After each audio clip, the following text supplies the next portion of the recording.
So there I was, looking at the notice from the European regulators, and honestly, the first thing that went through my mind was that this entire situation felt completely surreal, like some kind of bureaucratic theater playing out on a stage I never auditioned for.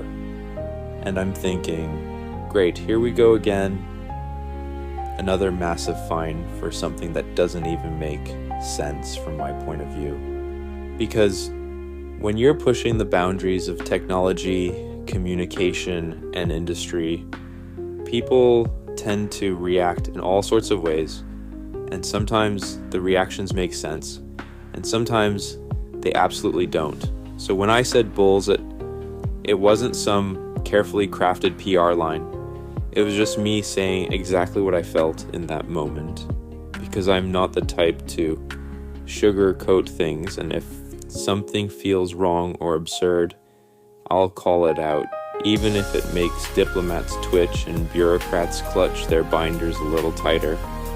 And suddenly everyone is quoting me and analyzing every syllable like it's some kind of geopolitical manifesto.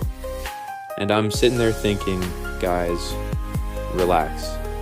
I'm giving my opinion because that's what people ask me for 24/7. And yes, I made a joke, well, half a joke, about the EU and its purpose, because honestly, sometimes the layers of regulation feel like a matryoshka doll made entirely of paperwork. And the deeper you go, the more rules you find. And I'm running companies that literally launch rockets, build electric cars, connect satellites, design AI. And somehow the biggest challenge isn't physics or engineering, but navigating administrative labyrinths that would intimidate even Theseus, except there's no minotaur at the center, just another committee meeting. And the funny part is, people think I'm angry all the time when I say these things, but half the time I'm just amused, like, how is this my life? How did I become the guy who gets fined for trying to innovate, while also being asked by the same institutions to keep building the future they claim to support?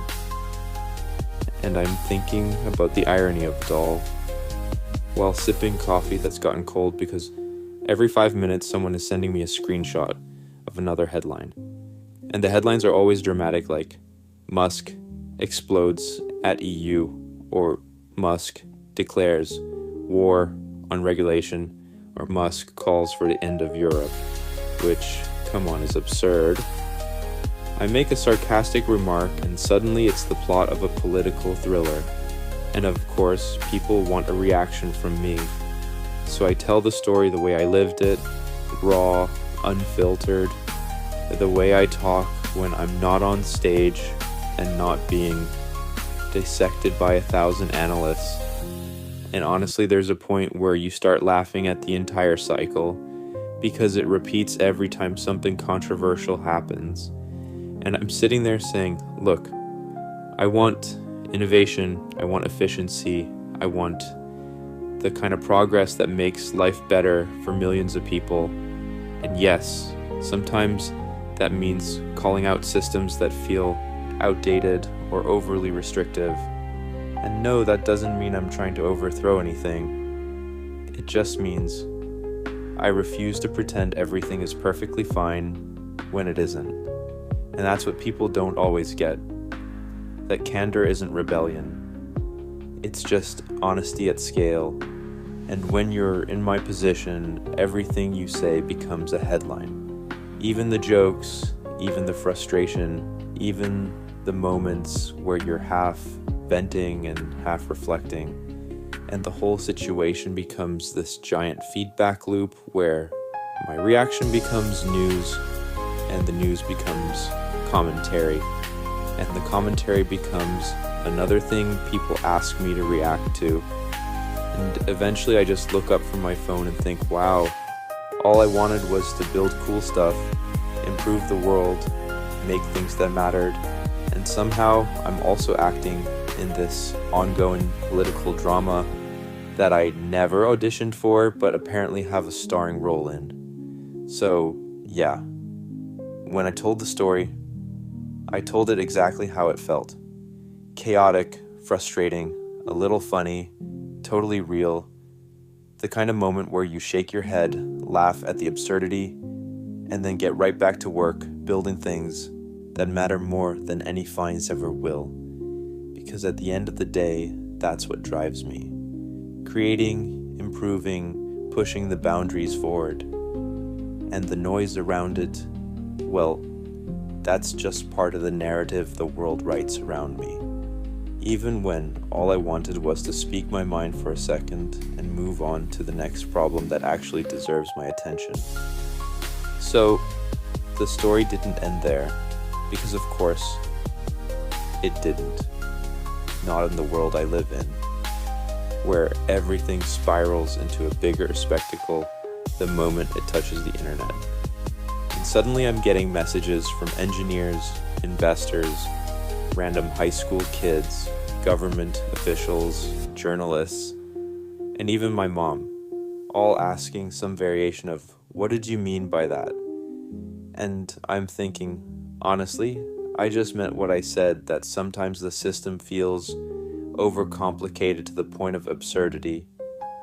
But apparently nuance is an endangered species because people start constructing entire theories about my intentions. Like, I'm secretly running some grand strategic operation to shake global governance structures. When the truth is, I was sitting in my office drinking lukewarm tea and just reacting like a normal human who's irritated. And while this storm is brewing online, I'm watching rockets being assembled at Starbase, watching Teslas roll off the line at Giga Berlin, watching the SpaceX teams finalize launch windows, and it hits me how bizarre my life is, how I can be shifting between orbital mechanics in 1 minute and PR damage control in the next.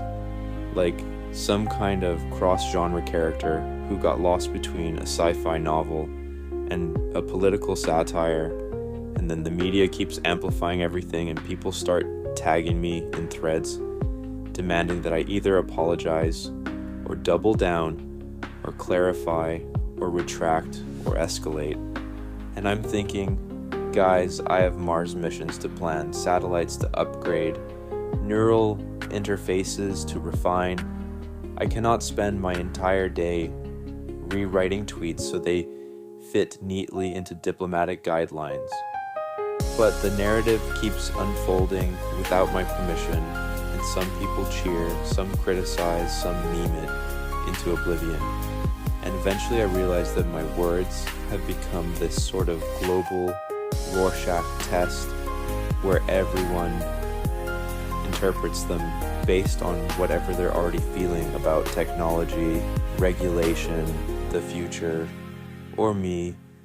And there's something kind of fascinating about that. Like, I'm watching in real time how interconnected everything is. Industry, politics, culture, innovation, and how being in my position means you don't really get to isolate one from the others, even when you want to. So, I sit there thinking about how every major step in history involved friction, resistance, misunderstanding, pushback, and maybe this is just one of those chapters you look back on and laugh, or at least shake your head with a bit more perspective. And yet, part of me can't help but lean into the absurdity. Because let's be honest, if you can't maintain a sense of humor in this job, you'll burn out faster than a cheap lithium-ion cell.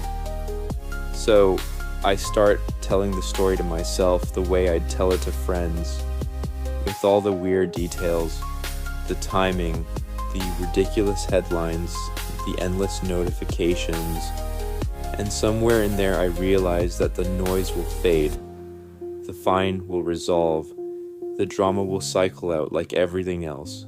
But the work, the actual work, keeps going. The missions keep progressing, the engineers keep inventing, and the world keeps watching.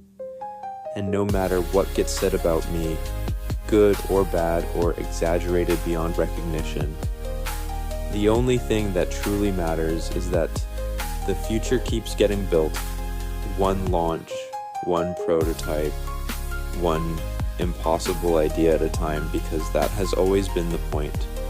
And all the chaos around it is just the background soundtrack of living a life that refuses to stay small or quiet.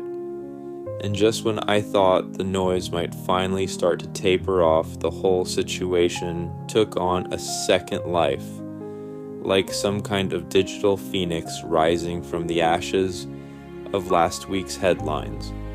Because now commentators were digging through every speech, every interview, every offhand remark I've ever made about bureaucracy or innovation, stitching together their own cinematic universe of what Musk really thinks. And I'm sitting there scrolling through these threads with people confidently claim to know my entire philosophy based on 2 sentences I said, while half annoyed and half amused. And part of me wants to jump in and explain that sometimes a joke is just a joke. And sometimes frustration is just frustration. And sometimes I say things the same way anyone else would after being bombarded with paperwork thicker than the hull of a Dragon capsule. But another part of me knows that explaining yourself on the internet is like trying to extinguish a wildfire with a cup of water. So instead, I focus on the things that actually matter, like reviewing Raptor engine data, checking progress on the next Starlink batches, hopping into late night calls with the Tesla autopilot team, because those guys get wild ideas at 2 a.m. and somehow they work. And while all that is happening, I'm getting these messages from friends saying stuff like, "Dude, you broke Europe," or "Congratulations, you're trending in 16 languages." And I just laugh because being trending isn't an achievement. It's more like a weather pattern. You don't create it, you just get caught in it. And eventually I start thinking about how surreal it is that a single comment can ripple across continents, influencing conversations in places I've never even been, shaping debates I'm not part of, and somehow I become the symbol or villain or hero depending on who you ask. And the funniest part is, I'm just trying to solve problems that feel tangible to me. Energy, transportation, space exploration, digital infrastructure.